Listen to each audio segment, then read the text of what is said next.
We have getting started with MVC in ColdFusion using FW1. Please welcome Carl Von Stetten. Over to you, Carl. All right, thank you. Should we wait a few more minutes? People may not be showing up until right on the top of the hour. Yes, we can do that. Not a Okay. problem. Yeah.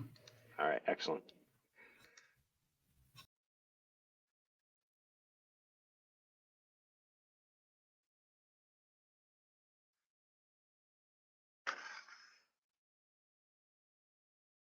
I should have brought some background music to play.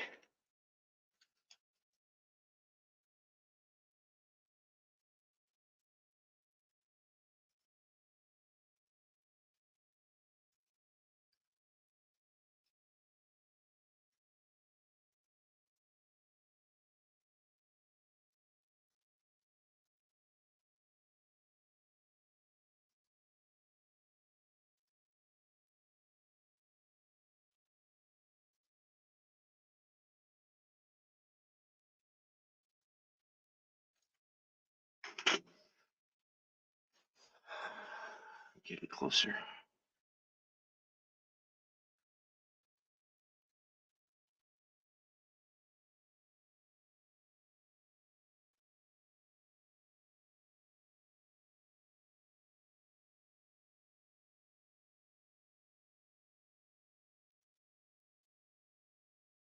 Yeah, thanks, Mark. Yeah, I think we need a CF mood music tag. I think is what we need. Yeah, you don't want to hear me sing Alistair. Trust me.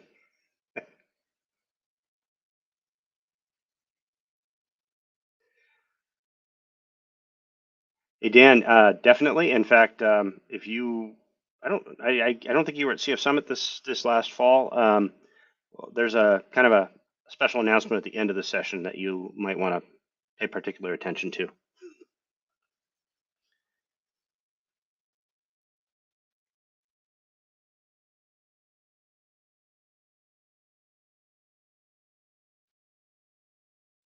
Yeah, it's good to see you too, Dan.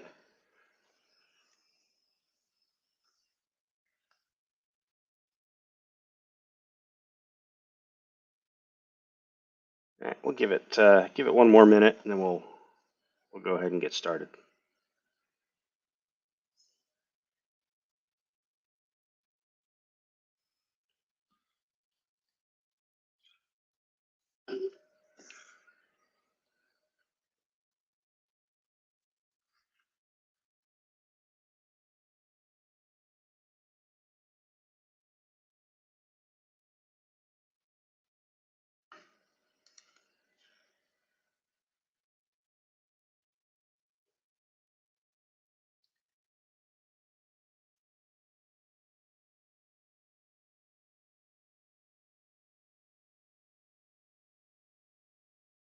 Hey, Mr. Wilson, I enjoyed your presentation.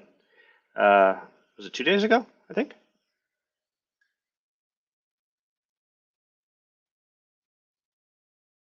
This week has become kind of a blur.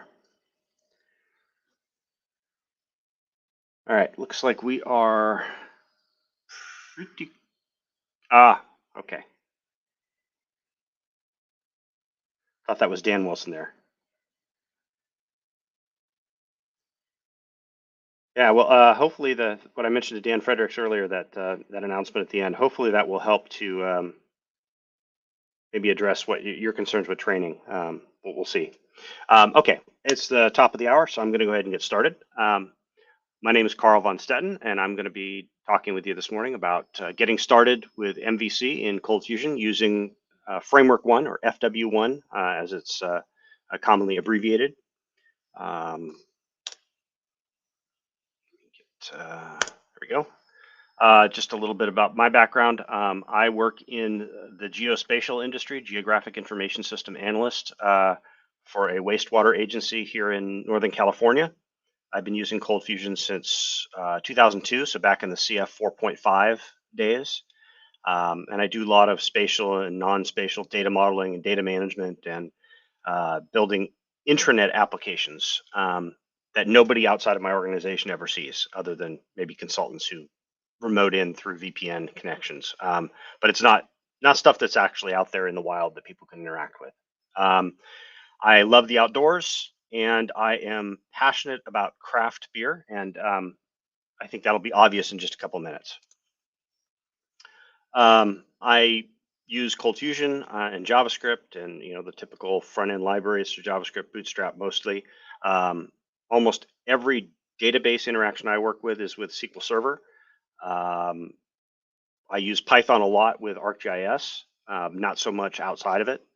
And we are an Esri ArcGIS enterprise shop, so we've got numerous servers as part of our ArcGIS enterprise deployment. And we use SAFE's FME software for spatial ETLs and for integrations between our business systems. And I'm an Adobe Community Professional for ColdFusion. So when I started back in 2002 and all the way up until the mid 2010 to 20 decade there, everything I did was procedural. CFM files, custom tags. I had started to move some business logic into CFCs, but it was still very much, the typical top-down page stuff that you see in most procedural legacy CFML applications. But when we moved to the Esri platform in 2016, our entire data model, how we stored data, how it was structured, it changed so drastically that it would have been almost impossible to just refactor the application that we had, the ColdFusion application we had to work with it. It really needed a complete rewrite. And since we were going to rewrite it from scratch, I made the decision that this was the time to actually embrace MVC and quote unquote do it right. And so we used Framework 1 to jumpstart that effort, and we had a working prototype up and running within 3 weeks. So it supported very rapid development of our application. Just real quickly, going over some of what we're going to talk about. We'll talk about some prerequisites that you might need for ColdFusion development. We're going to have a review of how procedural applications work, and then we're going to get into the MVC concept and how it works. We'll look at sample code for both, and then we'll have some of the pros and cons of both. So what do you need to know in order to be able to work with an MVC framework like Framework 1? Well, basic CFML stuff, the typical syntax, the functions, tags, and stuff, that's core to everything ColdFusion related, and it's no different when you're moving to an MVC application. The bigger part that you need to understand is how components work, or at least the basics, how they're structured, how you instantiate them. You also need to understand the ColdFusion request cycle, the application CFC, the methods in it, when they kick off, what they do, because the frameworks leverage those lifecycle functions in app CFC very heavily, and then they augment them by adding additional request events into the mix. Now, this is helpful, but not an absolute requirement. Get to know CF script. If you're not familiar with it already and you've never been comfortable with it, that's okay. But it's not that hard to shift over to, especially if you've worked with JavaScript at all, because CF script and JavaScript are sort of based on the same ECMAScript foundation. So they're very similar to each other. And the more you can embrace CF script, the more that you'll be comfortable moving to other languages as well that are similar in scripting, like any of the Java languages or Java scripting languages. Sorry, Java JVM scripting languages, Python, and such. They all are very, very similar, and conventions and approaches are very similar. So getting familiar with that will give you a leg up on moving to other languages as well. Okay, so I've mentioned procedural applications or legacy applications a bit. What do I mean by that? Well, in a typical procedural application, you've got maybe dozens, maybe hundreds of CFM pages, and they execute from the top to the bottom. So it's straight through the entire script every time the page fires. Um, Typically, there's hundreds, maybe even thousands of lines of code in each CFM. They contain a mixture of business logic and display code.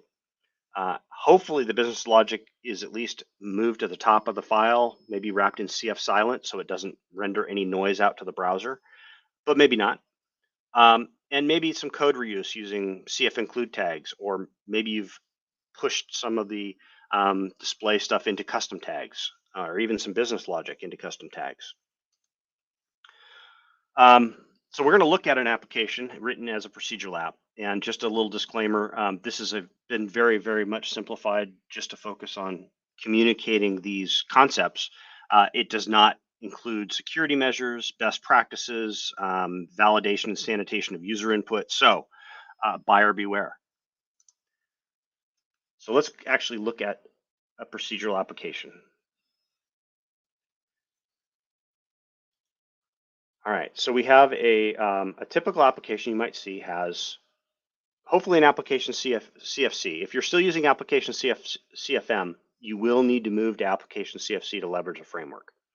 That's just a basic minimum requirement. But then we've got pages for each piece of our application. Usually there's one for doing edits, and then there's one that maybe shows the list of common things like beers or breweries. You got your home page, your index CFM, and I've got a footer and a header in there, and those are just shared amongst all the other pages. So as we look at each page, here's our index CFM. Actually, before I show you the code, let me bounce you over to what the application actually looks like, because it'll make a little more sense. Sorry, wrong tab. All right, so here is the procedural app. Homepage, a couple links to go to. We'll take a look at the brewery list. And this is just a table output of the data coming from our database, with buttons to add a new brewery if we want to, or edit an existing brewery. That's actually wrong. That's actually in Auckland. So let's go ahead and update that. Come back to the table. Now we see that we've got that corrected. So we've got typical buttons to take you to the edit function. Another button that allows you to delete. So let's just delete this brewery right here, and now it's gone. You saw the screen flash. It went to another page to actually do the delete and then redirect back to the table page. And the beer listing works exactly the same way. You've got a button to add, a button to edit, a button to delete. And these tables I've wrapped with the data tables JavaScript plugin so that you get this great functionality of how many pages you want to see at a time, navigating between pages of data, etc. Okay, back to the code real quick. Maybe this will make a little more sense. So this is basically just the home page of that procedural app with the two links, a common header for every page, basically just loading some of the CSS and setting up the document heading, a footer that appears on every page with a link to the GitHub repo and telling you what version of ColdFusion and other stuff that's being used, and loading some JavaScript stuff at the end. And then the actual pages themselves. So the beer list. Here we have business logic at the top. We're going out and querying the database to get the list of beers. And then we are building out the table and populating each row of the table with the data from the database and providing a link to do your editing and your deleting of the records. And then up here we had the button to add a new beer. And the edit form, again, business logic at the top, lots of queries, querying either a specific beer or processing an update or processing a delete or processing an insert, depending on how we left that form, that user input form. And then finally, some supporting stuff for the attributes that have a pick list to choose from, and then the actual rendering of the table or the input form. So this is a very, very simple but common approach to a procedural application and how the logic kind of flows. All right, let's go back to the slide deck. So there are downsides to that legacy approach to application development. The code gets harder and harder to maintain as the application evolves and grows. It's hard to distribute work across teams, especially if you're like pushing on a particular piece of functionality for an application, maybe a new bit of functionality. It's really hard to have one person work on the back end part of it and another person work on the user display part of it if all of that code lives in the same file. You also potentially have lots of code duplication. So I had queries on both the edit and the display page. They may be doing some of the same exact things. So now you've got multiple places where that code appears. That violates the do not repeat yourself principle. Especially it becomes a problem. Let's say in your database, you add a new field to track something. Now you've got multiple places you have to go in your code to add the field for every database interaction. And every view interaction, you've got to add that field to the display logic. So you've multiplied the touch points for every new thing you add to your application or remove from your application. And you can't easily take the code you already have and make an API with it because all of that business logic is wrapped up with your display code. So you can't just build a new front end for that provides API methods to talk to the same business logic. It just isn't possible. And you can't set up automated unit testing on the business logic, which is important for quality and for making sure that you're not introducing new bugs or that you're not regressing old bugs back into the code by making changes. So that's one of the big downsides of procedural code. It's very hard to do unit tests.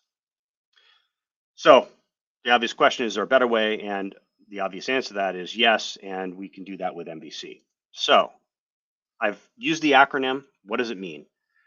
MVC stands for the Model View Controller Design Pattern.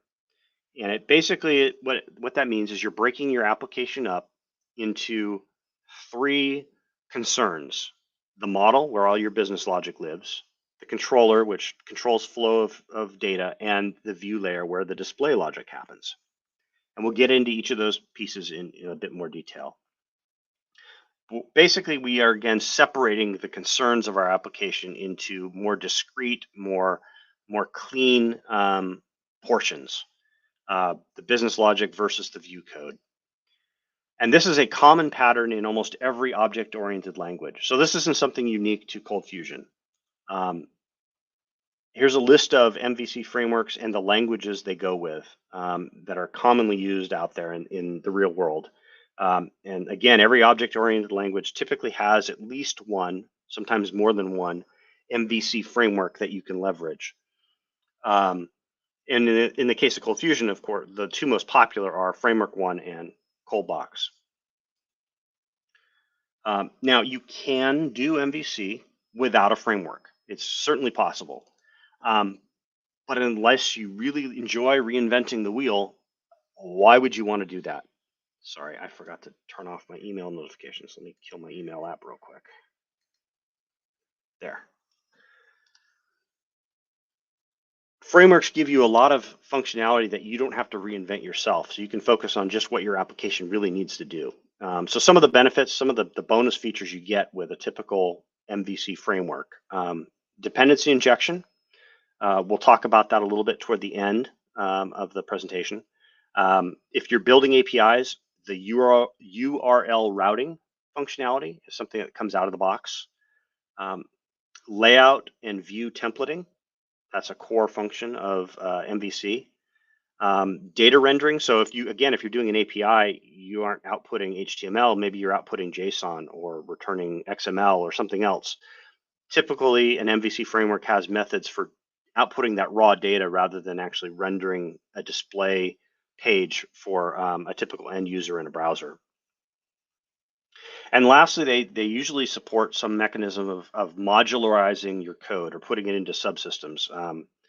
For example, in a typical application, maybe you've got an admin section that only certain people have access to, that where you set core application settings or you manage users and roles and things like that.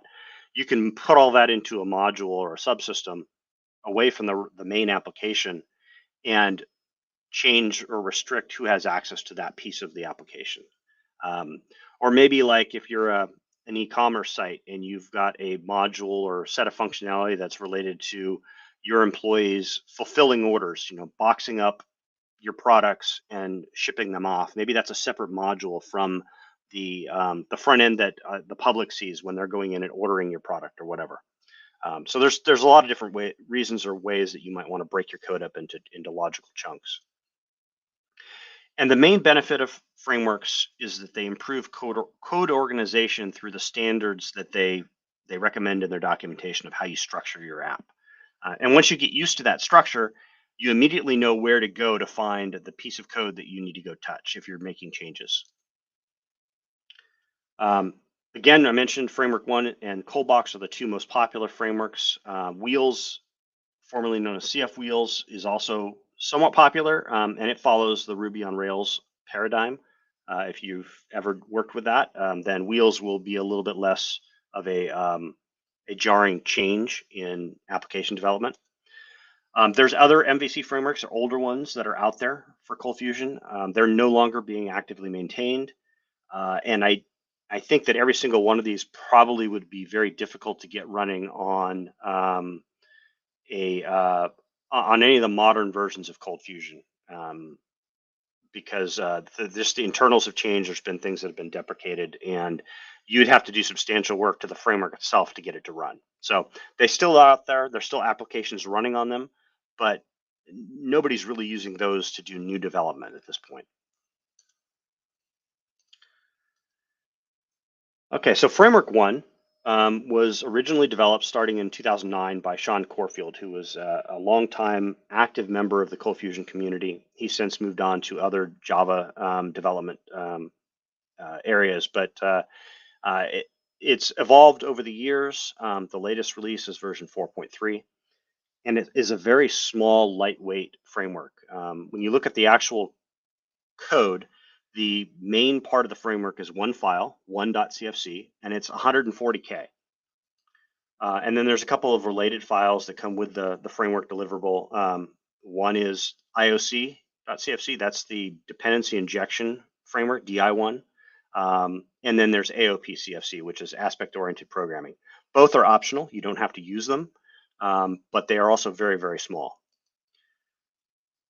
The thing that Framework 1 is that makes Framework 1 so powerful is it's a convention over configuration framework, and we'll get into that in a second of what that actually means. So some of the older frameworks, if you ever looked at them or looked at the documentation, they require you to develop configuration files, maybe XML files that store the configuration, that are hundreds of lines long, that define every aspect of the behavior of your application, or how the application files are structured and laid out, and matching URLs to particular files and things like that. That's configuration over convention, or just flat out configuration. Convention over configuration means that if you start from the basic default out of the box framework and you follow the recommendations in the documentation, you don't have to configure hardly anything at all, really almost nothing. It will just figure everything out for you if you put things in the right place. If you deviate from those recommendations, then you may have to start setting configuration settings to tell the framework. If I normally would go look in the controllers folder for the controllers, but I've named my folder handlers, I now need to go look in the handlers folder to find them. Things like that. But again, if you stick to the recommendations of out of the box, you will have minimal, if any, configuration to have to worry about. So again, you only have to add configuration settings if you're overriding the defaults, if you're deviating from the recommended structure, or you're deviating from the file naming conventions that the framework recommends. Okay, so let's get into the pieces of MVC. The first piece is the model layer. This is where all of the business logic lives. So this is where all of your database interactions are. or if you're calling external APIs or services, those service calls will happen inside of your business layer. File system interactions, if you've developed helper services that you're reusing in different places, that's part of your business logic. Also validation. So if you need to validate user data before you put it into a persistent data store like a database or a cloud data storage platform or something, that validation should happen in the model layer before you do the final push of the data out. The model layer will respond to requests from controllers, which we'll talk about in a second. It should not know anything about the framework. So your models shouldn't really be going out and having to call methods inside the framework to do anything. It shouldn't know about your controllers. It shouldn't know about your views. It should just be pure business logic. Now, there's a little asterisk there with exceptions. If you're using the dependency injection functionality, it's okay to call dependency injection framework methods and helper modules to interact at the model level, but you should not be going out and talking to the view layer or the controllers directly. And the model itself is not and should not be accessible from the web browser. These are not remote CFCs. These are CFCs are only called in the context of processing the model and the business logic. The opposite end of your application is the view layer. This is where all of the user interface stuff actually lives. This is the HTML, CSS, JavaScript, and minimal ColdFusion tag calls to display content. If you've heard the term the 5-tag or 5-tagger for people that just have very basic ColdFusion knowledge, those 5 tags, other than CF query, so maybe it's 4 tags, would live in the view. So CF output, CF if, and CF else for logic handling of the view, things like that. But nothing business logic related should live in the view. Absolutely no SQL code here. And the view layer is actually made up of layouts and views. So views are like the specific content that you're rendering for the user. Maybe if back in the demo app, the beer list or the form for inputting a new beer or editing an existing beer or brewery or whatever, those would be in views. You can think of layouts as a site-wide wrapper of all the views. So if you've got a common header, a theme, color scheme, font themes, all that kind of stuff, that would be in your layout, and it would apply to every page. And it will wrap around the view or views. The view layer should know nothing about the model. So nowhere in your view are you going to call a CFC in the model to pull data back. It does not talk to the model directly. It doesn't even need to know anything about the model, because it relies on the controller to do all the work of talking to the model. And the controller will put any data that's required for the view into something called RC, which we'll discuss in just a second. The controller layer, that's the third piece of the MVC equation. That is sort of like the traffic cop. It controls the flow of your application. It examines each incoming request. It looks at the URL and form scope variables, or if you're using SES friendly URLs, then it looks at the path. And from that, it figures out what needs to happen. It will call the relevant business logic. So it'll talk to the model and get data or pass data as needed, or both. And then the results that come back from the model, it will stick that into the RC scope for the views and the layouts to then display or interact with. You can have some minimal validation here. Maybe you're just checking that certain very minimal prerequisites are fulfilled before you talk to the model, but not a lot. It should be very, very minimal. And the idea with controllers is that they should have very short functions. They shouldn't be more than 10 lines, 12 lines at most, typically, maybe even shorter. they're really just going out and marshaling data from the model and then passing it to the view. Okay, this concept of RC, I've mentioned it a couple times. What is that? Well, it's just a struct. It's just a ColdFusion struct that represents the request context. That's what RC stands for, request context. But again, it's just a struct with that you add keys and values to. So you can think of it as sort of like another scope, like application, session, request. Those scopes are, you interact with them as a struct typically, right? So if you're looking at the application scope, you've got application dot app name, maybe application dot some settings. You've got various keys for different settings and values stored in those keys. And RC is exactly the same. You've got keys within RC with values, and they can be nested. You could have a key that stores an array or stores another struct. It's just a container to pass data around with. That's all it is. And it's used to pass data between the framework, the controllers, and the views. Framework 1 will automatically populate RC with any incoming URL and form variables or path variables if you're using SES URLs. So if you've got a form and it has a name field, then when you submit the form, if you do a get, it's going to come in as a URL variable. It'll be rc.name.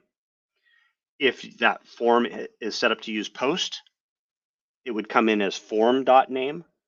You will end up with an rc.name still, right? If you're using SES URLs and you have a path variable of name, it will still end up as rc.name. So the nice thing about it is that if you never have to actually talk to URL or form again, because they'll both be in RC, and that's the one place any user input's going to land.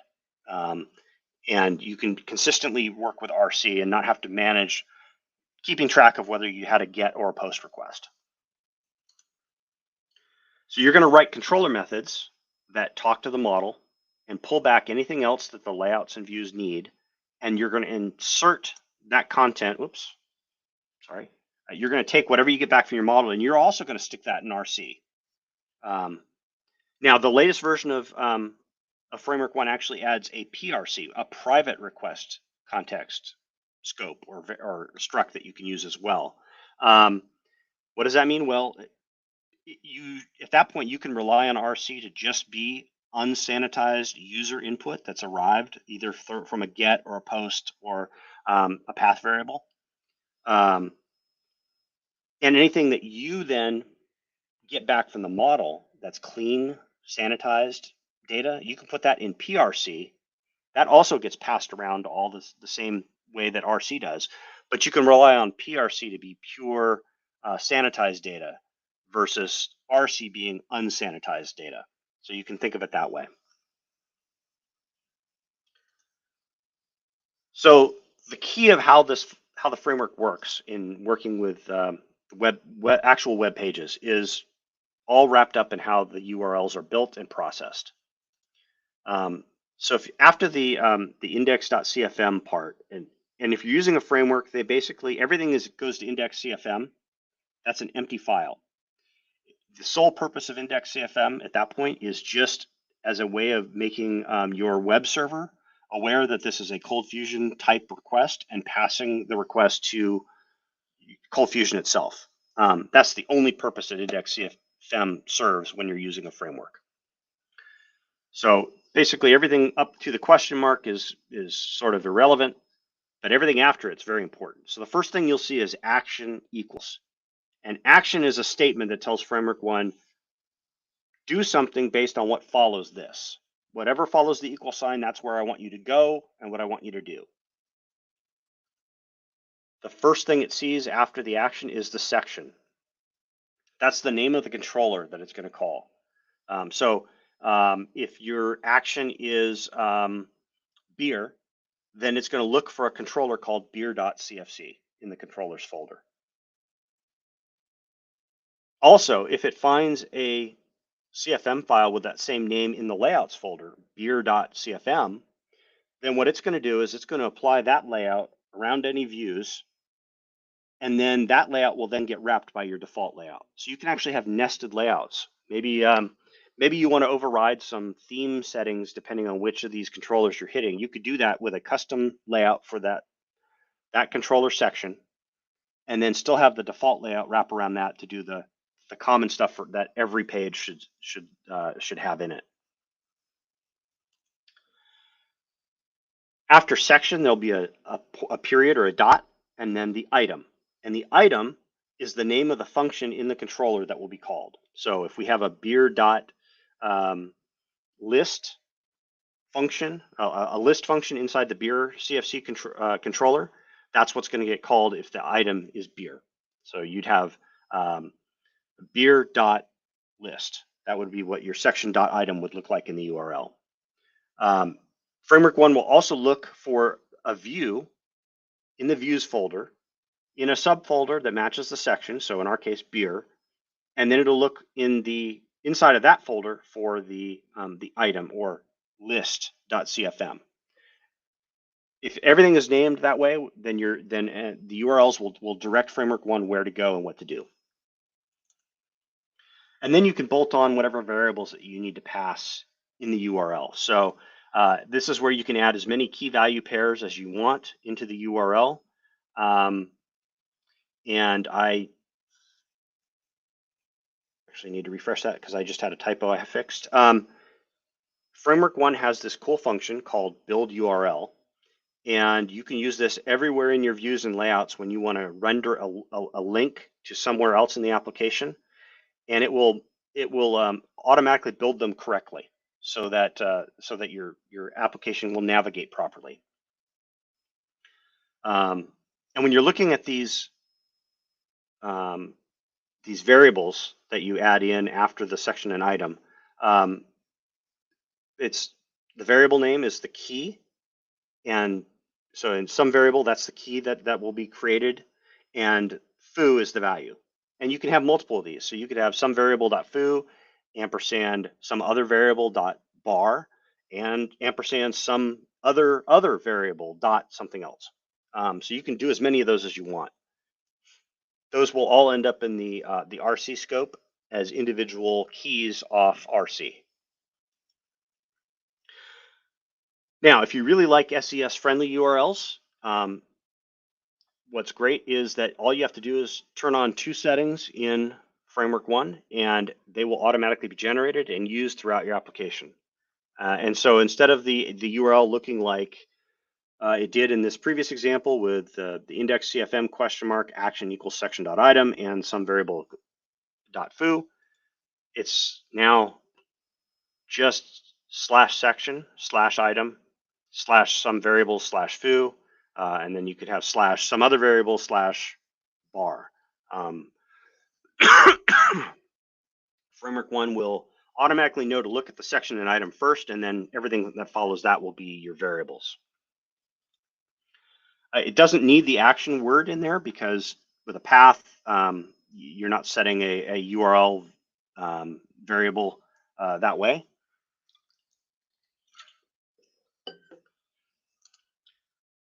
And again, the same exact functionality. Section refers to the controller, and the layout, if you've got a controller specific layout involved. Item is still going to point to the method inside of the controller, and it will still point to a specific view CFM file that corresponds to that item. And the variables will get parsed the same way, and they will still end up in the RC scope when it's all done. And if you've got those 2 settings turned on that I mentioned at the top, that build URL function will automatically, magically create the SES version of a link for you. Now, one key bit with the SES URLs, and especially the SES omit index, that's where you remove the index.cfm part. If you're going to turn that on, you will need to add a URL rewrite rule to your web server. It's a very simple rule, and there's good documentation on how to build that for various web servers out there in the Framework 1 documentation. But it's basically a one-liner that will automatically inject the index CFM on an incoming request so that ColdFusion still can handle the request. All right, so let's go look some code for an MVC application. We're starting to get a little pressed for time here. This is the same exact application, but written in MVC. So we have our application CFC out here. Just sets up some basic lifecycle methods, a tiny little bit of framework configuration. Notice I've got these commented out. I'm not going to generate SES URLs, but I could if I uncommented those and restarted the application. My index CFM is blank. You see there's actually nothing in it other than VS Code telling me I should put something here. And then there's this other little application, my application CFC. It's just a way of injecting the framework into your main application CFC. So this is sort of boilerplate as well. Other than that, adding some minor app settings down here that get reused in the RC scope for the title and the H1 title across the application. But the rest of the code, everything lives in these 4 folders. Framework is just framework 1. You notice it's grayed out here because it's Git is ignoring it, but it's the controllers, the layouts, the model, and the views. All of your code will land in one of those 4 folders. Controllers, you've got a CFC for each section in your app. So I've got one for brewery, I've got one for beer, and I have the main one for just the home page. And what does a controller look like? You've got an init just to set up some framework stuff. You've got properties up here which are actually calling the model. This is dependency injection in action. We'll talk about that a little bit in a few minutes. But basically, this is just a couple services that the controller needs to call to do the rest of its work. And then we have a function for each item in that section. So we've got a list function, we have a default function, we've got an add function. They're calling the beer service. In some cases, they're calling the brewery service to get a list of breweries. And then they set a view, which gets displayed.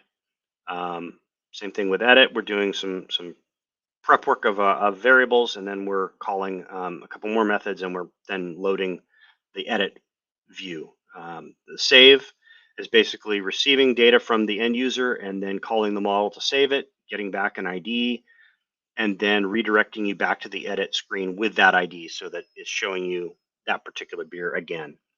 And the delete, once it's done, it redirects you back to the beer list after it deletes a specific beer. So this is basically controlling the flow of the application. It's calling the model where it needs to, and then it hands it over to the view to actually render the display. We have a layout. Actually, let me skip layout. I'll come back to that. We have our model, and we have a services folder where we have our beer service. We have our brewery service. Here's all of our database logic, all of our calls to the database, all of our SQL statements. They're all in here. And then there's a couple helper functions as well that these leverage. Now, you might notice these are all written in these services are written in CF script. If you still aren't comfortable with CF script, that's okay. And in this example repo, I've got tag versions of the exact same services or model components. They're just written as tags, but it's exactly the same functionality. Layout. This is the wrapper of our display. So this is the common header, the common footer display, and then body. This is the output that the framework injects into the last step. This is all of the compiled or rendered views put together. If there's a controller specific layout, that's wrapped the views, and now that's being injected here for this layout to wrap the final layer. And this is what gets actually rendered out to the final page. And then the views folder, we've got a folder within views for each of the controllers. So here's the beer one, and here's the brewery one. And inside they just have 2 views. We have a list view, And this is just the table. So we've got a link at the top, some breadcrumbs to navigate. We've got a link to add a beer. Notice that build URL function being used to create that action. We've got the table. We've got the body of the table, each row being rendered in a loop. Each row gets a build URL call to assemble the edit with the ID attached, and a delete link with the ID attached. And again, if we were using SES or search engine safe URLs, then it would automatically render them that way. I don't have to do anything within that function call. It just will happen because the framework is smart enough to know that. And again, here's the edit. Again, it's just tags, it's just display logic. We're building the breadcrumbs. We've got the form itself with the action being to save, and the various fields being displayed, and then a final build URL for the cancel to bounce us back to the list. And that's it. So that's the exact same application written as a MVC application with Framework 1. A quick note about dependency injection. So what is that all about? It's a way of simplifying managing dependencies between components. And that's components in your controllers and components in your model. If you've worked with components, CFCs at all, you've probably used create object or the new. If you're using the more recent language developments, the new statement to create a function or instantiate a component, I should say. So on the left here, this is the typical way we do it. So in this example, we have a component called foo.cfc, and foo has dependencies of two additional components, bar and baz. So if you look at the bottom block of code, inside of foo.cfc, in its init method, it has to, it needs the bar service and the baz service. And it receives those as arguments. But it doesn't know where bar and baz live. It just says, I need those things.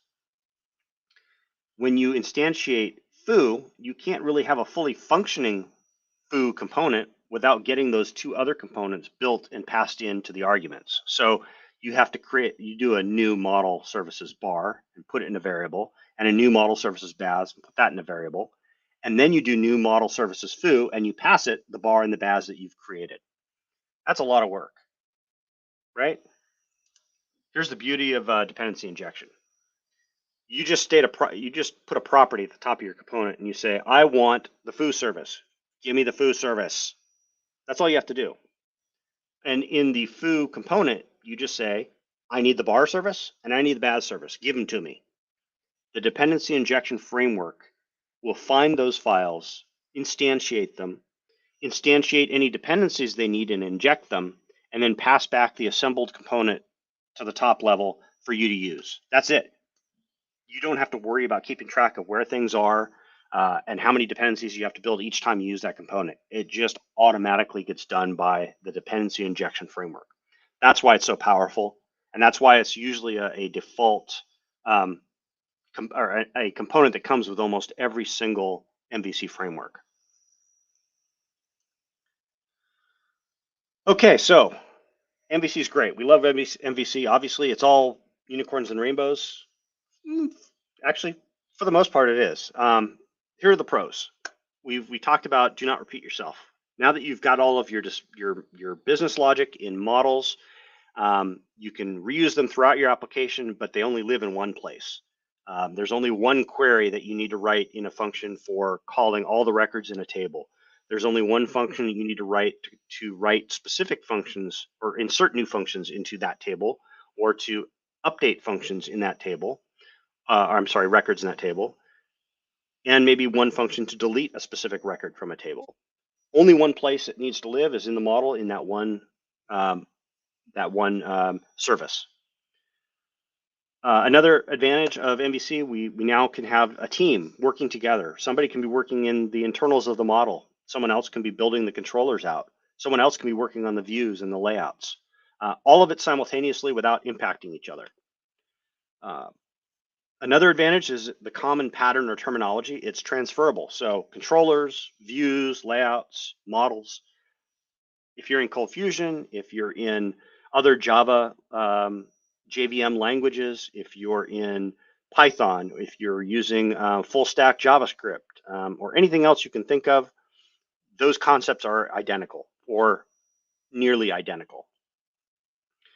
Now you've got a standard for code organization for your structure, a default folder structure that you can always follow. You always know where the model's going to live. You always know where your controllers are. You always know where your views are. If you develop multiple applications, they're all structured the same way. It's consistent. You can now test your business logic because your model solely lives over in that models folder, and you can write as many unit tests as you want and execute them in isolation and guarantee that you have now trapped and caught all of your bugs, or ideally you have, and you've protected yourself against regressions in the future. Okay, it's not all unicorns and rainbows. You do have to learn some new stuff. Even if you are an excellent ColdFusion developer, there are some new concepts to grasp. The good news is once you grasp them, you only have to learn them once. So there's that. And looking back at the code real quick, yes, we have more files in the MVC application than we did in the procedural application, right? We had 1, 2, 3, 4, 5, 6, 7, 8 files total in the procedural app, and we've got maybe about a dozen, not counting the tag-based versions of stuff in our MVC. Yes, we do have more files, but those files are smaller because they're more focused and on point, and you know exactly which of those files you need to touch depending on what you're doing.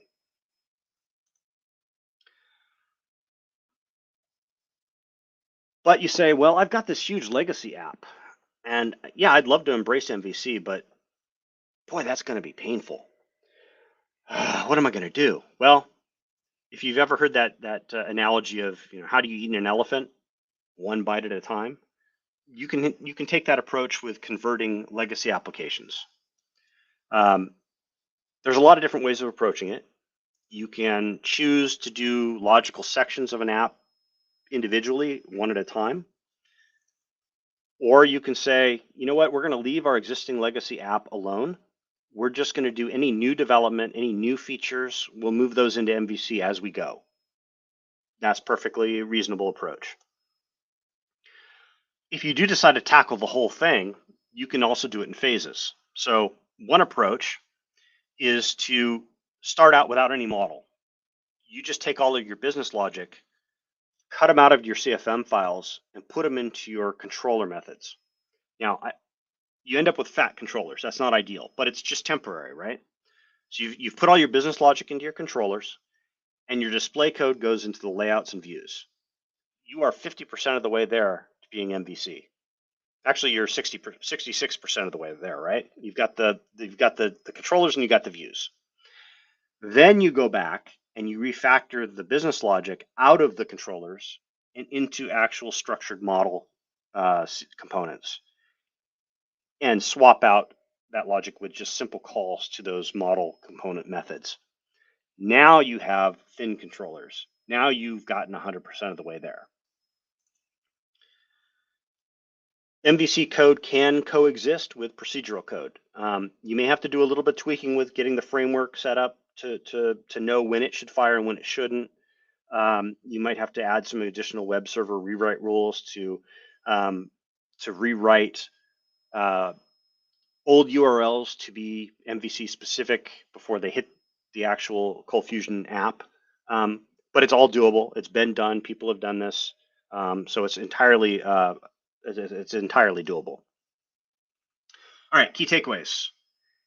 MVC isn't as hard as it seems. It will make it easier. It'll make your life easier going forward. And here's some resources, docs, and downloading of the various frameworks. If you use Command Box, there are modules for Command Box that allow you to scaffold apps out really quickly with a couple of commands on the command line. You can build a whole app. You can actually create individual starter controllers, starter views and layouts, and all that stuff. And And then lastly, some breaking news. This is actually was breaking as of CF Summit back in September, but the Framework One project itself has been forked to a new CF MVC project. So it's going to live on with a new branding. Mark Takata of Adobe, Brian Sapé, and Ben Adele are the stewards of this new project, and they will be supported by a number of ColdFusion community members and some of the Adobe CF engineers. And that's because they're looking not only into growing the framework itself, but adding better tooling for it into the like the CF Builder plugin for VS Code or and other things. Maybe even reaching into the core of ColdFusion and adding things to it to make the framework be more performant. So there's good news for the long term, and just kind of stay tuned to see what happens as that develops. And with that, there's my contact information if you want to reach out to me some more to talk. I don't know if you noticed the footer on all of my slides. There was a link to the repo, but there it is again on this page as well. The code and the slides are all in that same repository.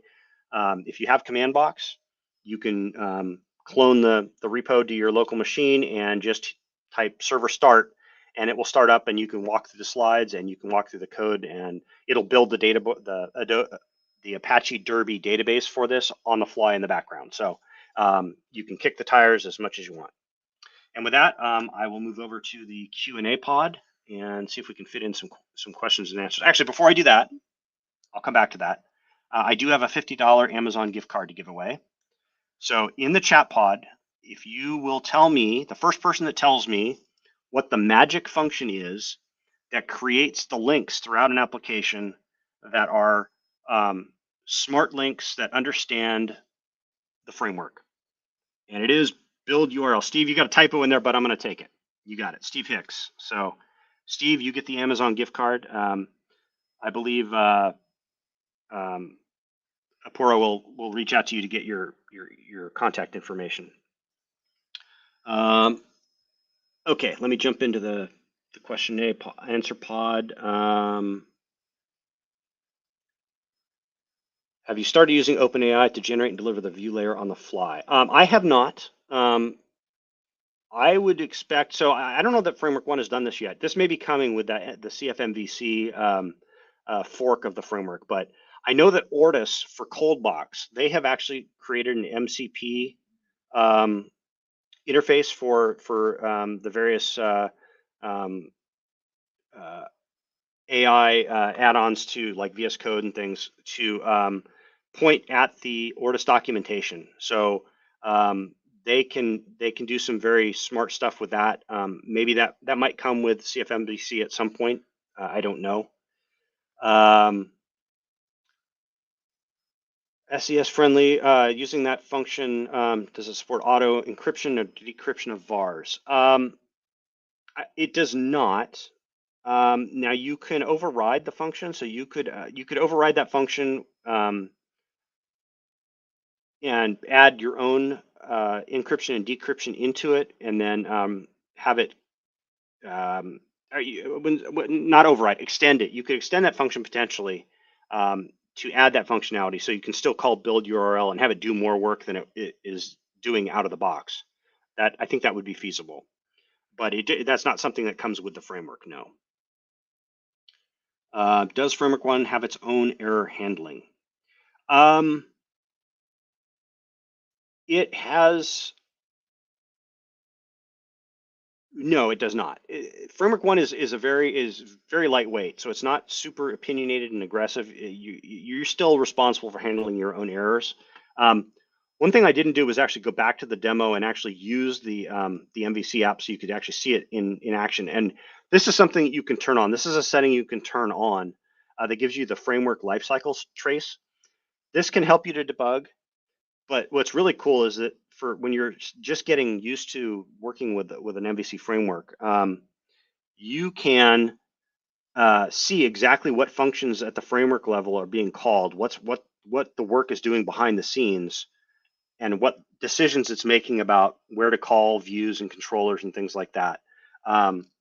and what it actually accomplishes. So this right here, you can turn this framework lifecycle tracing on. It's very powerful, and that will appear on every page. So you can see exactly what each one is doing. You still have to handle your own errors, though.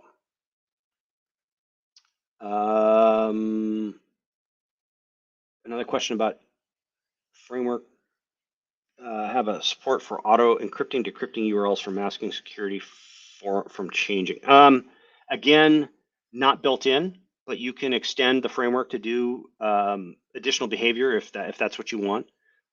So that's certainly feasible. It looks like there's some stuff in the chat toward the end here.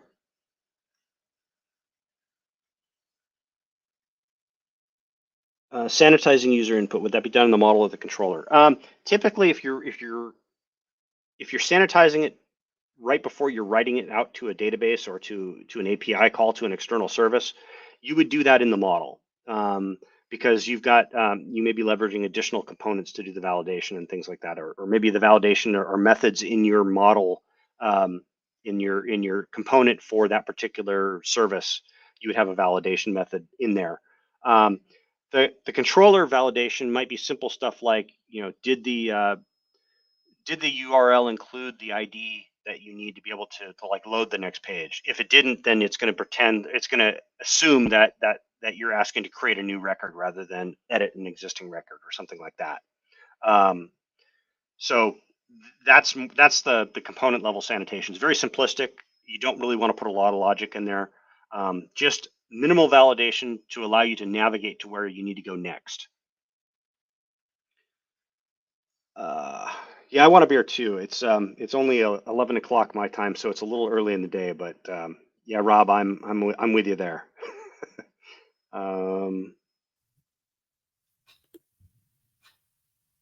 Cool. Thank you. Hey, Carl.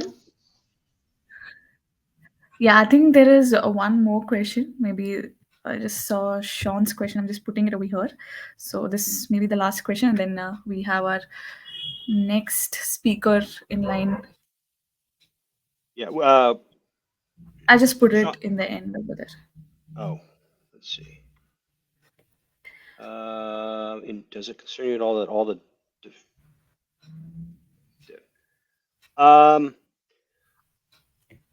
I would say that the majority of the ones that have